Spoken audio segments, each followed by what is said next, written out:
马儿要吃草。如果喜欢我的影片，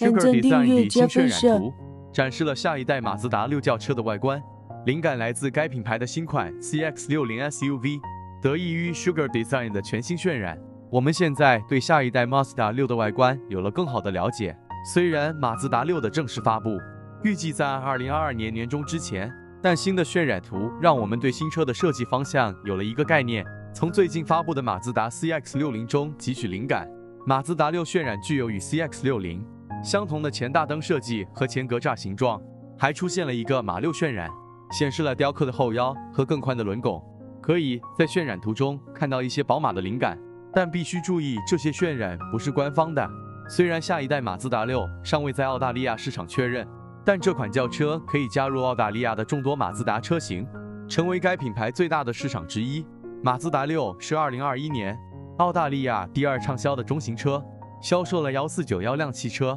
排在丰田凯美瑞之后，后者的销量要大得多，13081辆。尽管两者都没有接近中型 SUV 的24968辆马自达 CX-5和35751丰田 RAV4，明年的后轮驱动6缸马自达6将与当前的汽车有很大的不同。后者位于该品牌已有10年历史的 Skyactiv 平台上，专门使用前轮驱动和横向4缸发动机，最高功率为170千瓦。在 CX-9除以420 Nm 2.5升涡轮增压汽油，马自达一直在逐步将更大的数字引入其模型品牌系统，如同刚刚发布的 CX-30 小型 SUV、仅限美国的 CX-50 中型车和新的 CX-60 中上型跨界车。过去，马自达曾表示其新的 Premium系列车辆将获得10而不是个位数的徽章，因此2023 Mazda 6实际上完全有可能被称为 Mazda 60。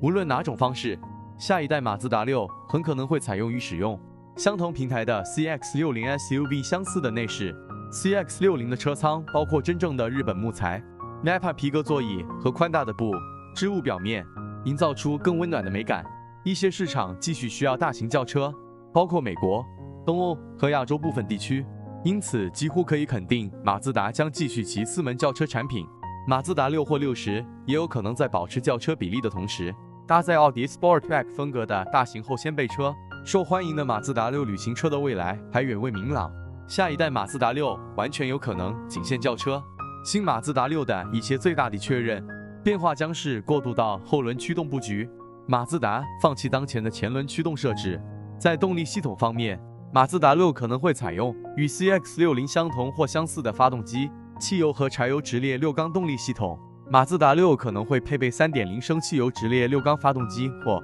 3.3 升涡轮柴油直列6缸发动机。这些发动机的输出尚未发布，但汽油6缸应产生大约230千瓦350牛米和涡轮柴油大约200千瓦600牛米。两款发动机都将采用轻度混合动力48伏技术，在需要时提供额外的电动助力并提高效率。在变速箱选择方面，马自达6也很有可能与 CX-60 共享变速箱。为车轮提供动力的将是新开发的8速双离合变速器。马自达表示，该变速器将像传统的变矩器一样平稳的换挡。可选的全轮驱动 AWD 也可能传统的变矩器一样平稳的换挡，特别是考虑到该车在美国和东欧地区的受欢迎程度，这些地区积雪很深，所以需要 AWD 系统。